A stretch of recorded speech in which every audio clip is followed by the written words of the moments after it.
Altıncı celete Mulevi'nin şüphelerini açıklamaktan hakkında. Elhamdülillahi Rabbil alemin ve salatu ve selamu ala seyyidil enbiya vel mursalin ve ala alihi ve sahbihi ecmaîn. Muhterem Müslüman oğlum, bu cilhede Cenab-ı Mulevi'nin o şu Mulevi manentleri ki Türkmen ilarasında da kıynatıkta adı şolan aytyan bir şöbhetini açıklamaklık yadında. O da şu ki, bizden ola algılır kepliyeldi da. Çeve sabolya şu gurrunusuna beriyende talamınına bermen yerle var. Aytyan kepler ne mi?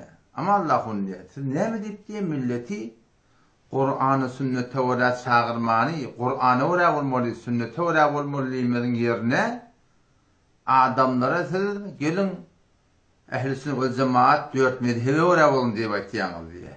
Ne diye? Hanefi mezhebe uğra olmalı diye bakıyorsunuz diye da. Ne mi deyip sizin milleti diye Kur'an-ı sünnete karşı çağırmanı milleti şu 4 mezhepten peyrevi etmekle çağırıyorsunuz diye. Ne mi deyip Hanefi mezhepte bol bol çağırıyorsunuz diye. Dikkat Müslüman oğlum. Ulukan bir şüphe zahiren bir gen soru, ya haykatını ödeyende bir esas bir şüphe, bir gerekli bir gurrun şey. O ne gerekli gurrun? Avvalen avvede, men gurrundan kulağısıyla nasıl? Neten hemen tamamı ulemayı Beluçistan olsun, Khorasan olsun, Pakistan'da biz bol gördük, Hindistan'ın ulemalarında keplerini eşlik gördük. Tamam ulemayı ki öldüğünü ehl-i sünnet vel cemaat biliyelde. Ve haten Hanefi mezhep biliyerler, haten mene şolan biri hemişe bizim aytyan kebimisi ki Kur'an'a ve sünnete uğra olmalı diye. O şu bol mektubi Kur'an'ın ayetlerinden, Kur'an'a uğra olmaklığı, Peygamber'e uğra olmaklığı ayet-i Kur'an'ın aça Müslümanlığı, men ince meyiller sabit edip geçimiz. Men bizim aytyan kebime devam edik. Gelin o da Kur'an'a sünnete uğra olmalı diyen gurun yok. Biz inçeme aytyan kendisi Kur'an sünnete uğra olmalıyız. Yani Müslüman doğrulmada bir nokta var. Nokta şey, biz Kur'an'ı sünneti 4 mezhebe ehli sünnete uğra düşünmeli. Her kimde öz fıkhına şu an kadar tabi olmalı. Aytyan kendisi belli oldu değil mi? Kur'an'ı sünnete uğra olmalı. Onun hiç şek yok. Yani Kur'an'ı sünneti 4 mezhebe ehli sünnet ve cemaate uğra itiqatla düşünmeli. Her kimde öz fırvatında, öz mezhebine daim durmalı aydı diye. O ne mi deyip şey diye? O ne mi şey diye? Geçenki celletlerin mevzularını hepin kulağata vardı. O Hafız Yomlu Live diyen pejim var, sonuna koyuldur. Aparatta da ben koydum. O sonuna ben ayttım da ki o da ne milin çürüyüm biz 4 mezhebin ulemalarına etiqatta tabi olmalı, her kim öz mezhebine durmalı diye sebep şu Müslüman'da olamadı. Şu 4 mezhepte vacid-i şerayet adamla var. Bir sürü adamla var ki şola Kur'an'dan, hadisten fetva vermeklik şurada yağdayı var. Ama bunlar ki şu Kur'an-ı sünneti gelip yerle şularda şol bol payı ilim, derece ilmi ki Kur'an'ın hadisten milleti fetva verip başardın Müslüman da oğlum. Şu yok inan tatlı. Geçenki celerde ben Hanefi mezhep ulemalarına aydıp verdim. Kim Kur'an hadisten fetva verip başarıyor? Haydi derecede alımda olmalı. İmam Şafii rahimullah'dan aydıp verdim. İmam Malik rahimullah'dan aydıp verdim. Ahmed bin Hanbel rahimullah'dan aydıp verdim ki Ahmed bin Hanbel rahimullah'dan ne mi dedi? Her kim 400.000 tane hadis yattan bilse şol fetva verip mi diye ne şayet başarsan etti da. Müslüman da oğlum bütün Türkmenistana, bütün İran, alem cihan gözden görün. Hayti bir alim taparsanız ki 400.000 tane hadisi tenedi bilen yat bilen modun. O şu forum millete varağın şol fetva verip olacak onun. Şöyle bir adam var mı? Bir de tavamdaklı olur. O da şu taydan ki şu Kur'an sünnet deyip şuar verip veren adamla Kur'an sünnetten, Kur'an hadisten fetva vermeklik liyakatları yok, ilmiyetleri yok, dereceleri yok, başarılılıkları yok. Şu tayda Müslüman'da oğlum, şolan aytlayan kevin havarda varmalı, şu 4 mezhebin ulemalarına en imanlı baydılıyor. Çünkü şolarda şu dereceli, şu alımlı, şu bilimli ki Kur'an hadise fetva verdin, şu forum ulemalar sonunda Müslüman'da oğlum, geçen damalar tavırıptır, o sonra da son ilm batan adamda ulemalar hemişe, elin cihanına bolup duruptur Müslüman'da oğlum. Onun noktaşı biliyorsun. Kur'an hadise orada olmalı diyen gurum hiç sürü yok Müslüman'da. Kur'an hadise orada olmalı. Ondan yeni sonra da hop biz Hanefi mezhebi orada olmalıyız. Şafii mezhebi orada olmalıyız. Hop meğer Kur'an hadise orada olmalı diyen adamda aga bizden sorumuz şey. Meğer şu 4 mezhep bir Hanefi mezhebimiz Kur'an hadisten başka bir da bolup durulamıyor. Şöyle başka bir da fetva verip durulamıyor. Tembar ehli sünnet'in okuyduğu vardı. 20 cilt Hanefi mezhebinin kitabı şu. Kadem ve kadem yıkan Hanefi mezhebinin baştan ta ayağına sildi. Nimet bil hem ibadetleri, itikadi hem mezadını Kur'an'dan hadisten ecmadan kıyaslan şu da delil tutsun yıkan sabit ettirler. Hobbigar 4 mezhep ehli sünnette ya Hanefi mezhepte Kur'an'dan hadisten meğer başka bir da tabi olunup ki biz bugün Kur'an hadisi bir ciddi bir şuar veriyor ya. Ne ki mana yok ki. Hemin aşama kasa oldu da. Aynı şu fiyatı bir ütken yer olmadı ki bir tane. Her bir tane burada ütken oluyor biliyor musun? O ütken de ne biliyorsun? Bu ütken de çıkıyor da. Bir oluyor umumi doktor. Bu oluyor mutakassis doktor. Umumi doktor sen umumi zatlarına bana yardım. Hava bir beurcuna ağrıyor, o tazına ağrıyor, bu tazına ağrıyor, umumi doktora bana yardım. Ama mutakassisla oluyor, bir takassusi zatla oluyor, gözün bir emel etmeli oluyor, kalbin emel etmeli oluyor, riyanı emel etmeli oluyor, külyanı emel etmeli oluyor, beurunu emel etmeli oluyor, dağlanı emel etmeli oluyor. Ha berdeki umumi, fiziki umumiye, sen hiç yokta var mı yardım Müslüman'da oldum?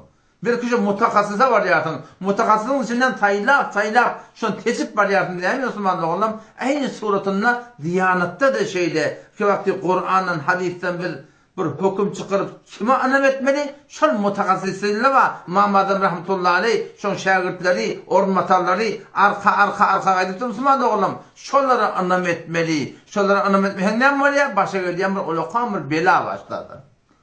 Onu da hoğlan bir etin ama Allah'ın yok. Onu da Kur'an sünnet diye bekliyor. Böyle Hanefi mezhep de Kur'an sünnetten çıkıptır. Burada bir ciddi bir menheçte Kur'an sünnet diye bekliyor Allah. Ne mayıp başında diye da. Ben dedim dokun açtan haber yok kardeş dedim. Dokun açtan haber yok. Neyemeden haber var kardeşim? Neyemeden haber var? Şuna Kur'an hadise oraya bulmalı. Akidada tekki cemaat bulur. Akidada ha.